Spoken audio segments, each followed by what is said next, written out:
Shalom, shalom. Hayawam Tawab, which is good day. Nak na waha bar. Yasha Allah hawlakim la atam. Call Shabawai Baharakha. Wakak Shaw Yahweh Bahasham Yahushua Mahamat, which is truly. Hey, with the Hebrew Israelites coming to you week in and week out through the spirit and power of Yahweh Bahasham Yahushua to preach to you so called Negroes, Latinos, Native Americans, West Indian Haitians, Israelite foreigners. Nacham Atam, Kaya, Hamalak Wathashamayim, Korah, or Penye for the kingdom of heaven is at hand. First and foremost, before we get started, I'm going to say, Call Halayim La, Yahweh Bahasham, Yahushua Bahasham Chah, Wadash. A double honor to the elders and apostles of Great Millstone that taught us his truth and rule well. And much respect to you, bros, that they're pushing this truth with all righteousness and sincerity. Shalom, shalom. Shalom. It's a lot. So today, pretty much we're going into Matasha Yasha'Allah, all right, or Hamatasha Yasha'Allah, which is the tribes of Israel. Or more specifically, Hamatawathsha Yasha'Allah, Salah. I'm going to start with Bara Ashit, Genesis chapter 49 and verse 20. Khan. This is Genesis 49 and 20, and it reads, Out of Asher his bread shall be fat, and he shall yield royal dainties. Mm-hmm. Could you click on the word Asher? Khan.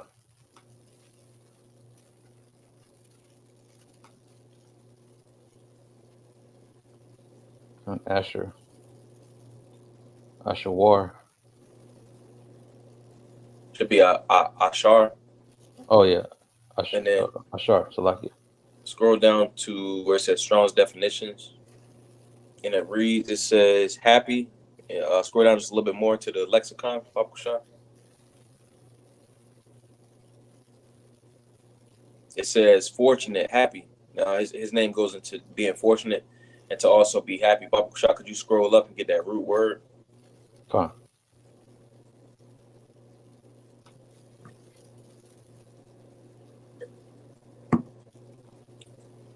And it says to go straight, walk, go on, advance, make progress.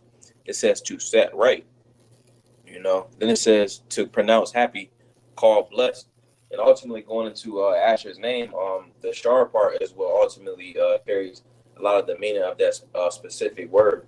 I got a word right here. Mm-hmm. It says Shar. It has a relation to Shar, which is the word for ropes and cords made from bark strips of cedar or tendon. It says of an animal, the rope is made by twisting two fibers together. Shah goes into press beginning. You press the beginning because when you put two ropes together, pretty much that's how you get the rope. So it says ropes were used to secure something or support something related to umbilical cord.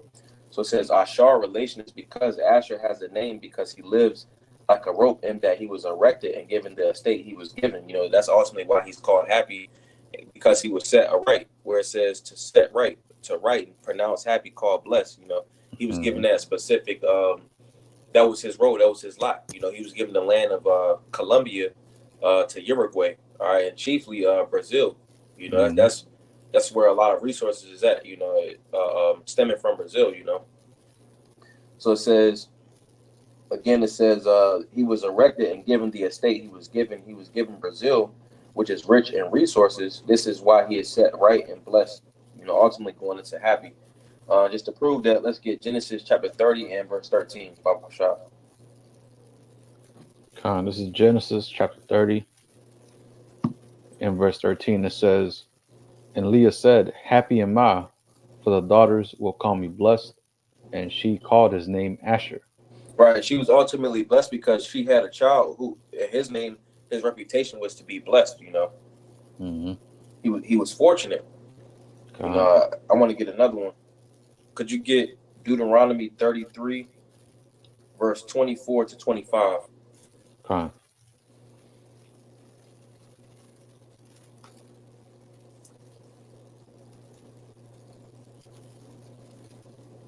This is Deuteronomy 33, 24. And it reads, And of Asher he said, Let Asher be blessed with children. Mm-hmm. Let him be acceptable to his brethren, and let him dip his foot in oil. So it says, let Ahshar be blessed with children. Let him be acceptable to his brethren, because they got over in the Amazon rainforest, a lot of it's some Asherites, in that particular area. Mm-hmm. They really they're detached from society. Going into I believe they call them Amazonian Indians, if I'm not Mm-hmm. mistaken. Con. But it says you want to touch on that point? No, it was just that was pretty much it. They call them Amazonian Indians. Con. It says and let him dip his foot in oil. When you Google, I believe it was on one of the articles that I had sent you, but Brazil is like one of the major. It's like the major. Let me get it. I don't want to butcher it. Con, do you want me to pull it up? Did you have one going into the oil? Uh, I think it's that one, the energy, Brazil, Yeah, oil and yeah, gas. yeah. You put that one up. Con,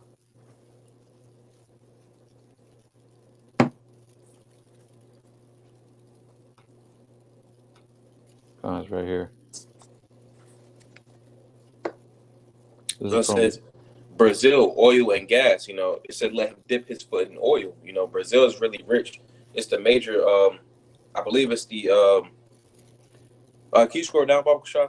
Con, Because it said, I think it said it was the. Hold on, right there, right there, right here. It says Brazil. Salah.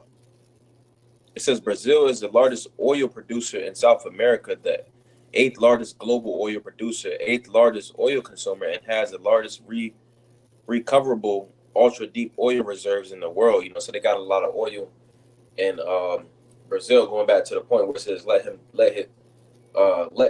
or his feet shall be dipped in oil. Could you go back to that? con,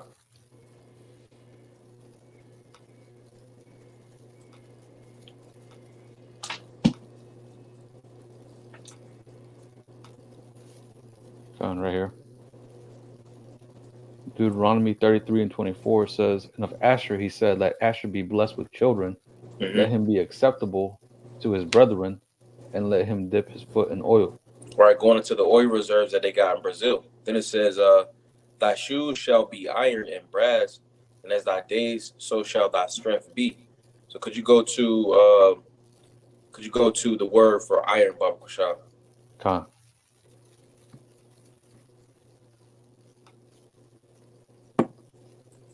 con, the weather for iron. It says barazal, which you Con. can hear the phonetic sound in the word barazal, which is Brazil, which goes into Mm-hmm. the iron. Con, yep, iron. Yep. So from there, could you actually let me get it right here. How much oil is in, oh no, not oil, iron. So it says it's a lot.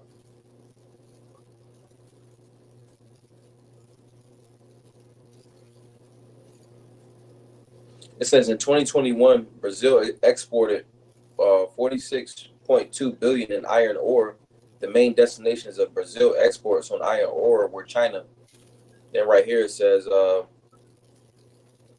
in 2022, iron ore mine production in Brazil amounted to an estimated 410 million metric tons. So it has like a lot of iron in that specific area. Con, con. Yeah, I pulled it up right here. Yep. Pretty much going into the estate that he was given by the Lord. That's why they ultimately called blessing. I think I sent you another article, but it said that Brazil had the being that he has all these resources, essentially it will make him one of the richest countries in the world. Mm. It said Con, something about GDP. GDP. You talking about the one for from Britannica? Yeah, yep, that was it. Con, I'm gonna pull it up.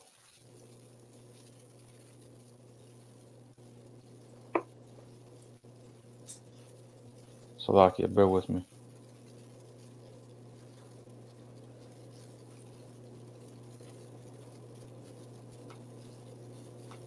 All right.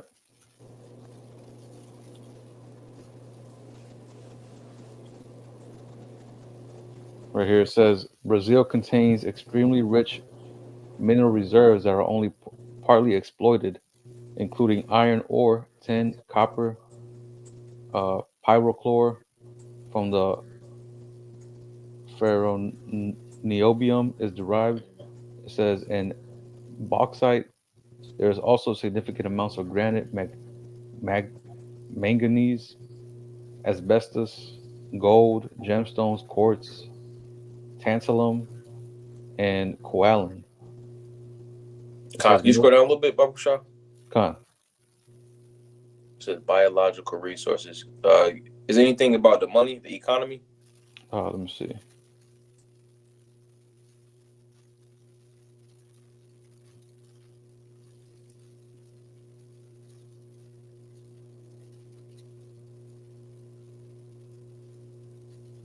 Might be the other one. Con, yeah, it might be the other one. I Let me can get pull it. it up.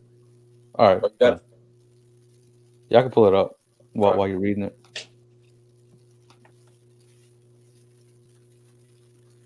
Yeah, it's this one.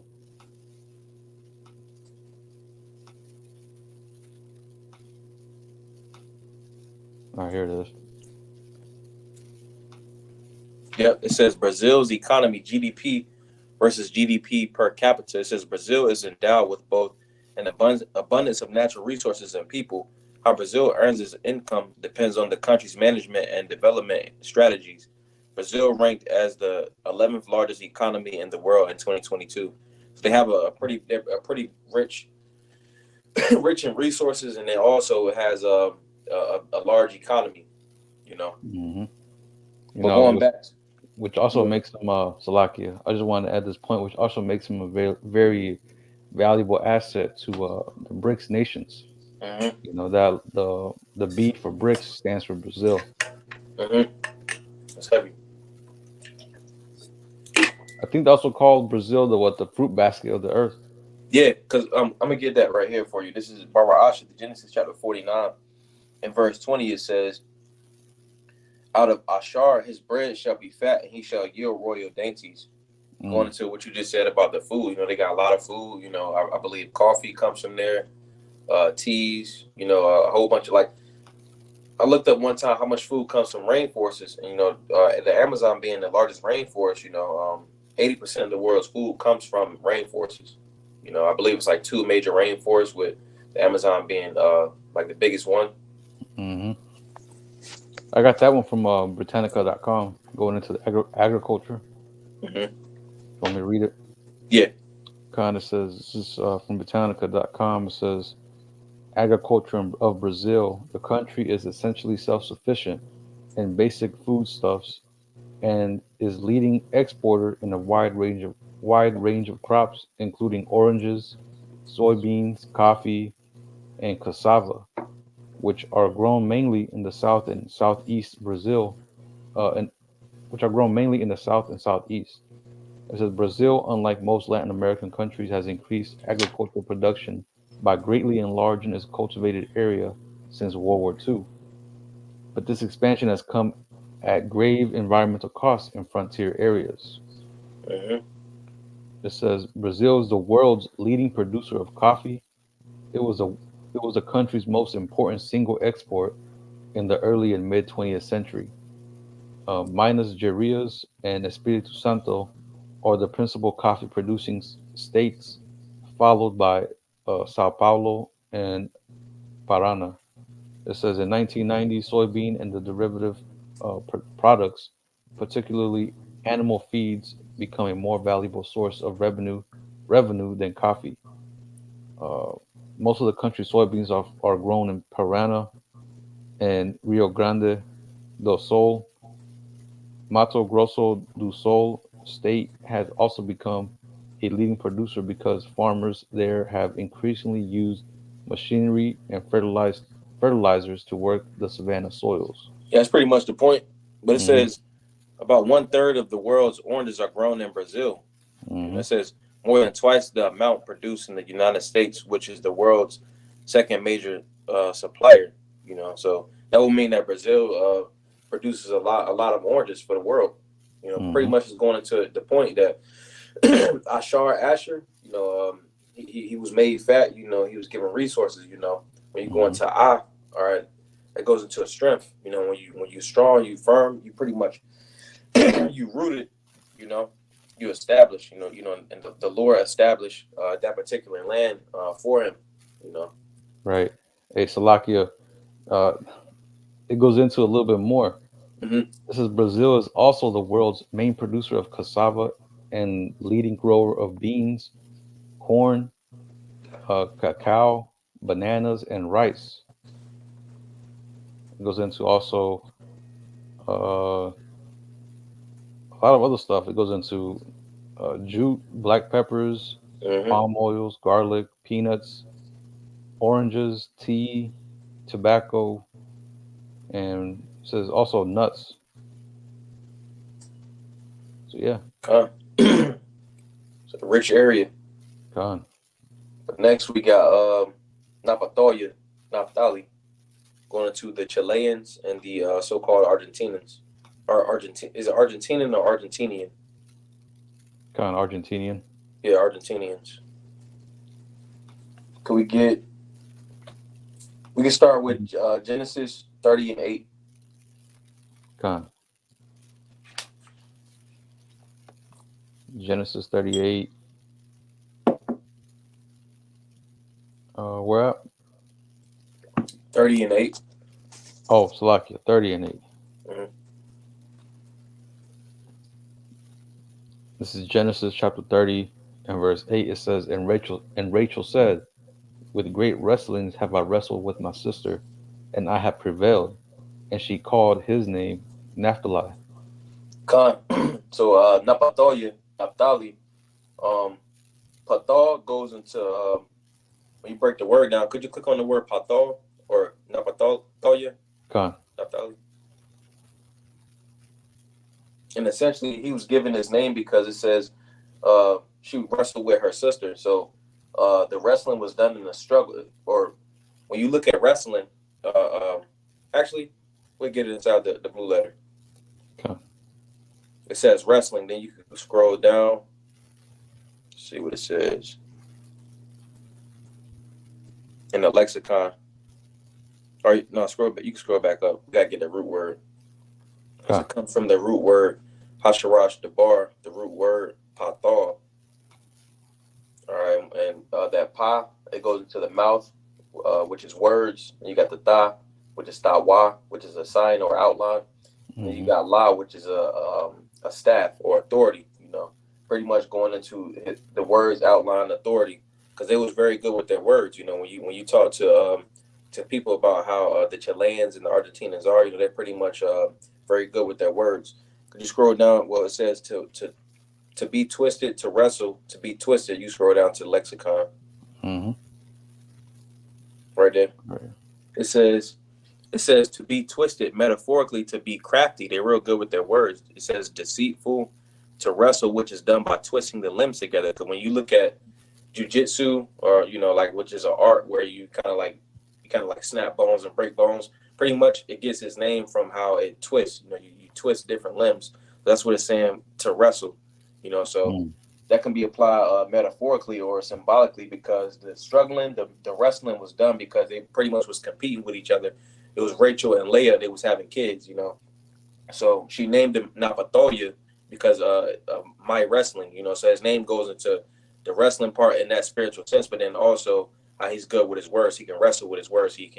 He's ultimately clever with his words. So because it says crafty, but then we can get another one. Let's get another one. Hmm. It's Deuteronomy 33 and 23, just to prove that point. Oh no, go to Genesis 49 and 21. Gone. This is Genesis chapter 49 and verse 21. It says, Naphtali is a hind let loose. Yeah, he's nomadic. Hmm. It says, he giveth goodly words. Give goodly words. Can we get that word for goodly? Gone.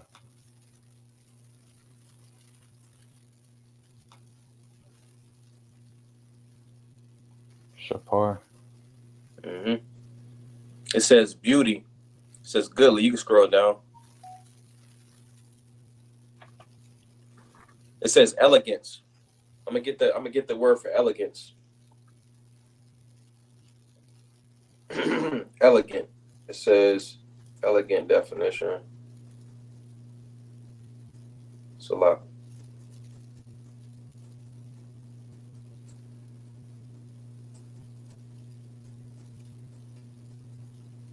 Got the word. It says elegant words definition, and it says tasteful design. It says courtly, classy. I believe elegant also goes into to clever. Going into where the craftiness of his words. Let me see if I can look it up.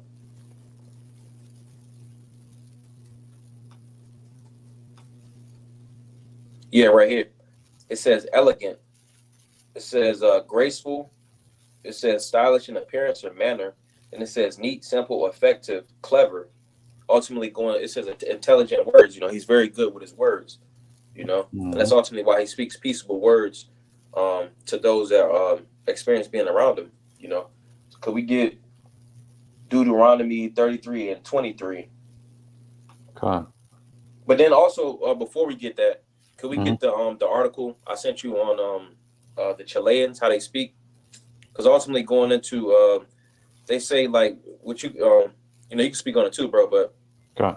um, they say in Spanish, essentially it's easier to learn Spanish somewhere else versus going to Chile because they speak a faster pace, and then also they drop off some words and some letters. They kind of make their own little spin to it, since they're very good with their words. No, Con, you're right. You know, learning any of the other Spanish languages, like, well, dialects, I would say, of Spanish, like from Chile, especially down South America. They're very quick with their tongue. You gotta learn mainly from Issachar or from or even with the teacher in school. The teacher the Spanish from Spain. It's a lot more easier to understand uh, than Naphtali's, man. Naphtali, Mm-hmm. man. They be quick with their tongue, man. You can't really understand what they're saying sometimes. Sometimes I don't even understand what they're saying, how fast they be speaking. We got to the article. It says learning Spanish in Chile, a mind-numbing experience.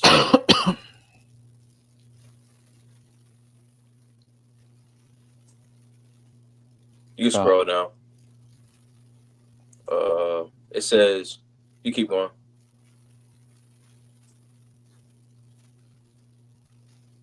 Right here it says when Spanish hit me, I realized understanding and learning Spanish in Chile would be tough. It says as I started settling down, rare English speaking Chileans and other volunteers from the English Open Doors program apprised me that few people speak English in South America. They said Chile is the worst country to learn to speak Spanish. It said Chilean dialect is fast paced and it has a distinct pronunciation from the rest of South America. Chileans drop some of the alphabets, such as S from the end of a word of the word. At times, they add suffixes to some words, such as ita or ito, which example of that is or it got it right there. It says to emphasize cuteness, littleness, or affection. So an amiga becomes how you say that? amiga. No, is it Oh, amaguita? that's am amiguita.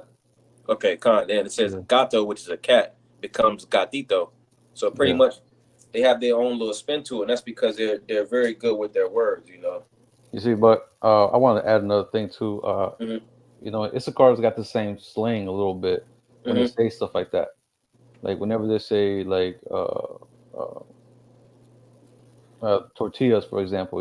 Every other um, Latin speaking country, they'll say tortillas. But Hmm. sometimes in Spanish, or at least in among Issachar, you also say tortillitas. And that's pretty much what they're pretty much getting at. That Hmm. Chilean or Naphtali, how they be saying pronouncing the words. Sometimes they be adding those ito or ita at the end to kind of Hmm. like it's just like a form of slang in a way. Right. So from there, let's get Deuteronomy 33 and 23. Then I want to touch on that the slang point. Con.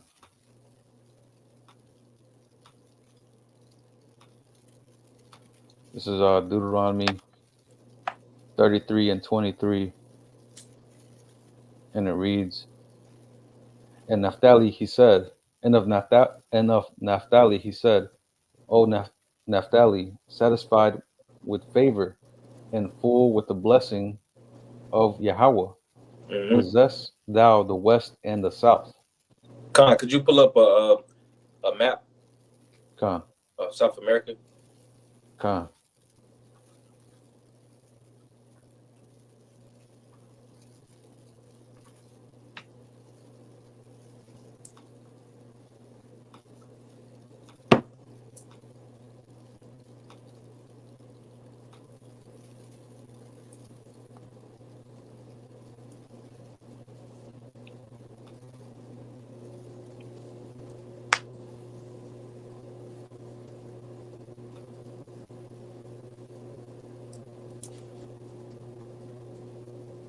Con, where you stay right there. It Khan, said it said of Naphtali. It said possess the west and the south, which the west is Chile, and then the south is going into Argentina. You know. Khan. But I wanted to touch on some of their words. Could you get Deuteronomy? I will start with Matthew chapter 26 and verse 73, and then we'll get Judges 12 and 1 to verse 6, and then we get the articles that you wanted. Khan. You said Salakia. You said Matthew what?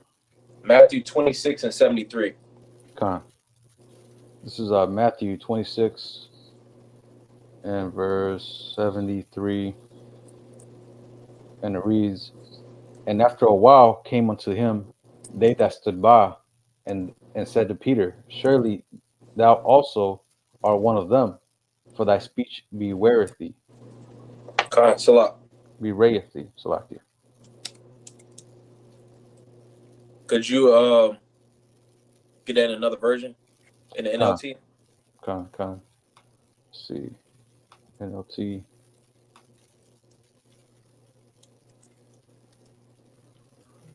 Matthew 26 and 73 in the NOT, it says, A little later, some of the other bystanders came over to Peter and said, You must be one of them. We can tell by your Galilean accent. Right. So pretty much like you said, they speak with a certain dialect or a certain accent. You know, some of the word choices, how you say the words, essentially shows where you come from. You know, and Mm-hmm. that's essentially how just throughout history, individuals are pointed out. You know, so it's definitely noticeable with Naphtali, Napathalya, Right. which that ultimately goes into his name. You know, it's almost like hearing Jake from Boston versus hearing Jake from down here, down south. Hmm. You know, it's a whole different dialect. Let's get Judges 12 and verse 1 to verse 6. This is Judges 12 and verse 1, and it reads, Then the people of Ephraim mobilized an army and crossed over the Jordan River to Zaphon. Can you get in the KJV? Oh, yeah, Salakia. Forgot to change it. This is Judges 12 and 1, and it reads, And the men of Ephraim gathered themselves together and went northward, and said unto Jephthah, Wherefore passest thou over to fight against the children of Ammon, and didst not call us to go with thee? We will Hmm. burn thine house upon thee with fire. Which present day Ephraim, Aparayam, is so-called Puerto Ricans. God. Continuing on, it says, And Jephthah said unto them, I and my people were at great strife with the children of Ammon. And when I called you, ye delivered me not out of their hands. Hmm. And when I saw that ye delivered me not, I put my life in my hands and passed over against the children of Ammon. And Yahweh delivered them into my hand. Wherefore then are ye come up unto me this day to fight against me? Then Jephthah gathered together all the men of Gilead and fought with Ephraim. And the men of Gilead smote Ephraim because they said, Ye Gileadites are fugitives of Ephraim among the Ephraimites and among the Manassites. Hmm. And the Gileadites took the passage of Jordan before the Ephraimites. And it was so that when those Ephraimites which were escaped said, let me go over, that the men of Gilead said unto him, art thou an Ephraimite? If he said nay, then said they unto him, say now Shibboleth, right? And he said, When you go to the word Shibboleth, Shabbalah, mhm, and Sabbalah, those going to Shabbalah is the correct way to say it. Sabbalah is the uh, Ephraimite dialect, which we'll get, Lord's willing. God, I'm gonna read it again. Judges 12 and 6, it says, and they said unto him, uh, say now Shabbalah. And he Mm-hmm. said Sabbalah, for he could not frame to pronounce it right. Then they took him and slew him at the passage of Jordan, and there fell at that time of the Ephraimites 40 and 2,000. Right. Could you get that word for Shibboleth? Con,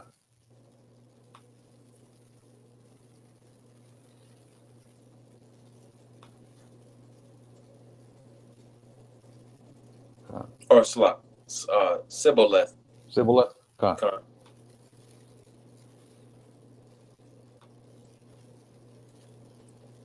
Sabbalah, And you scroll down to the lexicon.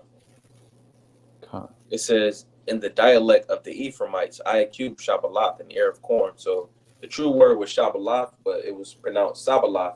And that's pretty much going into a dialect, because essentially it's different dialects all across Israel, you see, but somebody that has a very strong or someone that can use his dialect or his speech to his advantage is Napathalya, Naphtali. You said Mm-hmm. you had an article just going into them? Uh, con. I got an article real quick. Con. But first, I want to make a point on this too, on the dialect part. But this shows you, especially with Naphtali or Naphtali, it Mm-hmm. shows you how quickly a language can be changed by certain people. Just an example right here. Mm-hmm. They couldn't pronounce Shabbalat, right? They pronounce it Sabalat. And Mm-hmm. imagine that over a period of time, a period of 1,000 years, right? 2,000 years. That shows you how the dialect of the Hebrew that we once had Mm-hmm. ended up to being these they're pretty much different languages, especially over here in North America. They talk about how some of these native tribes they spoke like broken Hebrew. You know, some of the words sounded just like Hebrew. That's because they once knew that pure tongue, but after a process of time, changing it and having that different dialect, it ended up changing to what it had become. Con. I got a quick one. This is Romans 8 and 16. It says, the Spirit itself beareth witness with our spirit that we are the children of the Most High. So whatever language or culture, you take Jake from, like the different captivities, you can always tell who Jake is. You can always tell, who Naphtali is. He's going to be good with his words. Who Judah is, because pretty much your language reveals, what's in your mind, Hmm. ultimately where you come from, and going into the spirit, the spirit itself beareth witness that we are the children of the Lord. That's right. That's right. I'm gonna hit But the bathroom real quick, bro. con. Yeah, but I got a couple articles I want to touch on. One, first and foremost, going into the let me see if I can pull it up right here. The Incan Empire, which is this makes up Naphtali or Naphtali and Asher, right? Because when you see this map, it says uh, map of the Inca Empire. It pretty much stretches from the western parts of Colombia down to Ecuador, down to Peru, then it goes all the way down to Chile and Argentina and Bolivia. So these are the areas where the Incan Empire or uh, what would you say, Asher and Naphtali resided in at this time, right? You also had um, before the Incan Empire, you had what was called the Nazcaus, right? Which they're also known for creating the Nazca images. Let me see if I can pull it up. Let me see. Salakia, bear with me.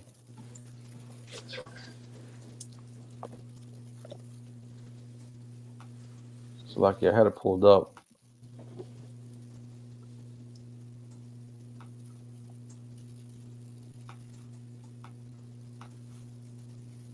Come on, it's right here.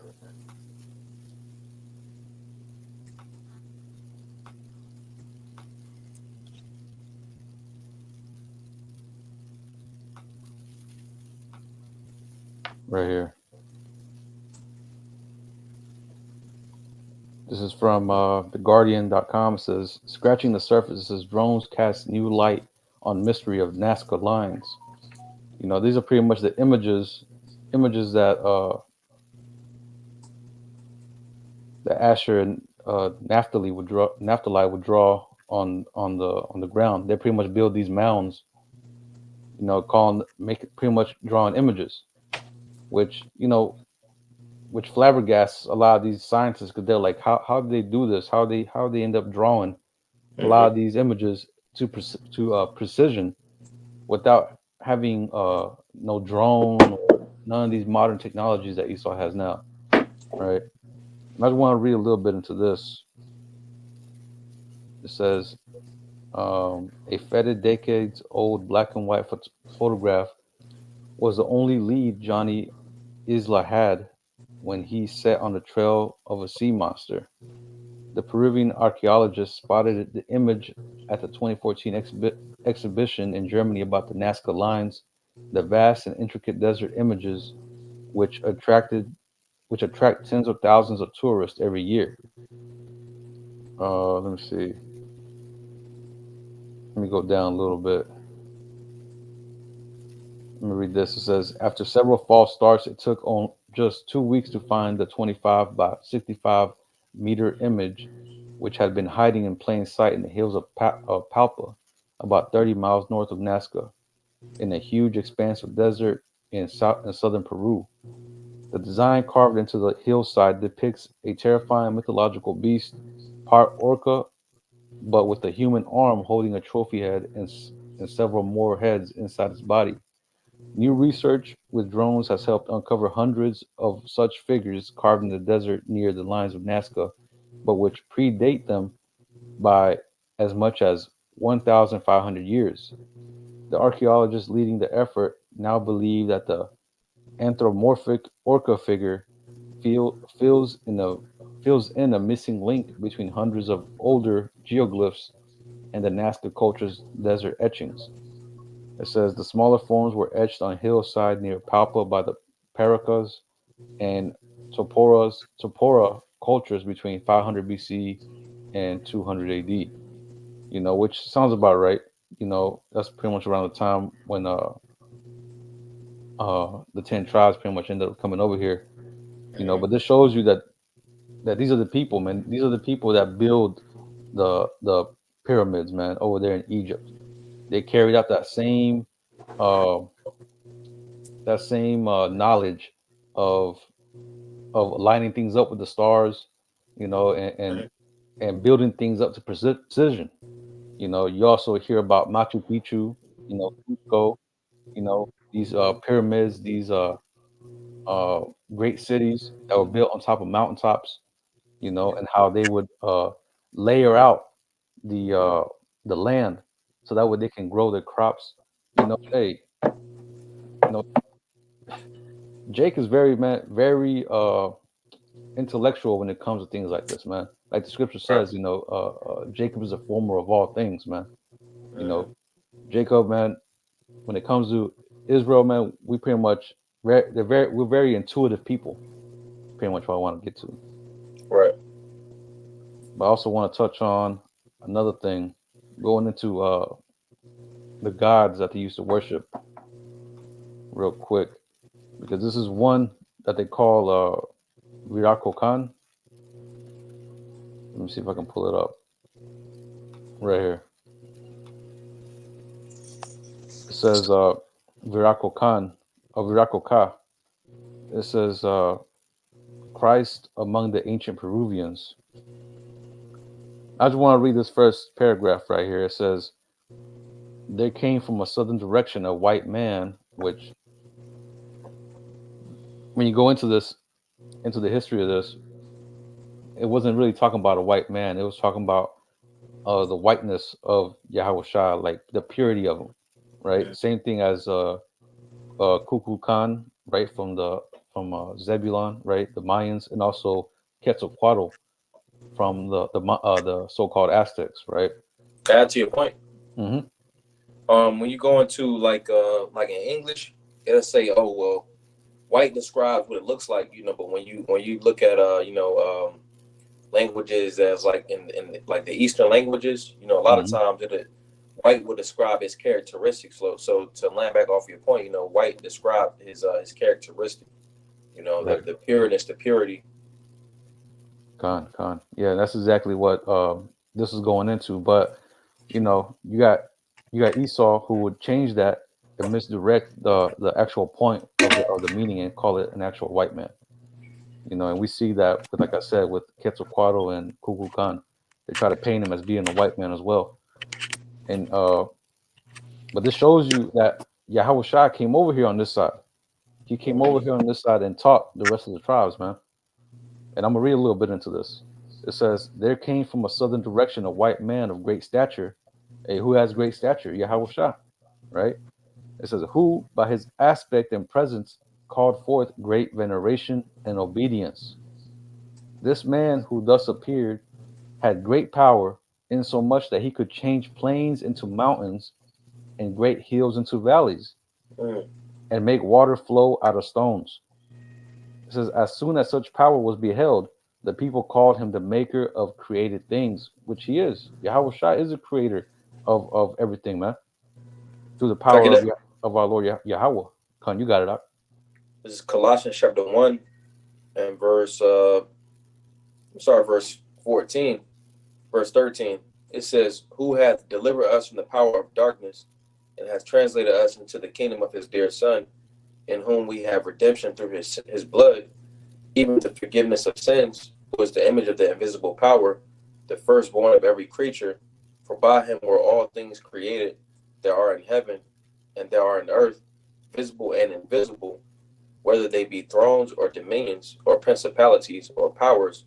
All things were created by him and for him, and Mm. he is before all things, and by him all things consist. So all Okay, existence has existence through Yahweh Shah. that's right. That's right. He was part. He was in Genesis, man, with the Alahayim, right? He was the Word. He's through him. Everything consists. But continuing on in this, it says, as soon as such power was beheld, the people called him the maker of created things, the prince of all things, father of the son. Which, Jake was going off at this point. They were worshiping the sun. When you go more into their culture, they were worshiping the sun. But they also carried over uh, uh, some of their previous knowledge on the scriptures. But continuing on, it says, for they say that he hath Salakia says, for they say that he performed other wonders, giving life to men and animals, so that by his hand marvelous great benefits were conferred on the people. It says, in many places he gave orders to men how they should live. Hey, isn't that what Yahweh Shah did over here? He Mhm. did on in Jerusalem. It says, and spoke lovingly to them, admonishing them that they should be good. I mean, should do good, that they should be loving and charitable to all. It says in most parts he is generally called Tiki Virak Virako Virakocha. It says, and that wherever he came and there were sick, he healed them, and where they were blind, he gave them sight by only uttering words. Man, Mhm. it's exactly what he did on the eastern side of the world, man. He came over here on the western side, did the same thing. So this time he was in his full power, man. He was in his glory. So, instantly whenever they saw him, man, hey, That's the reason why even in among the Aztecs, they call him Quetzalcoatl, which means feather serpent, because why he came in flying on that cloud, man, came in flying on that chariot, right? And serpent going into the wisdom that he had, man. He had a wisdom of everything, man, the elements, how to live, everything that he taught them, you know. But this just shows you, hey, we are the people, man. What's that precept that goes into other sheep that I have that are not this fold? Should be John 10. Kind of I like get get it. that real quick. This is John chapter 10, and it's a lot. I'll find it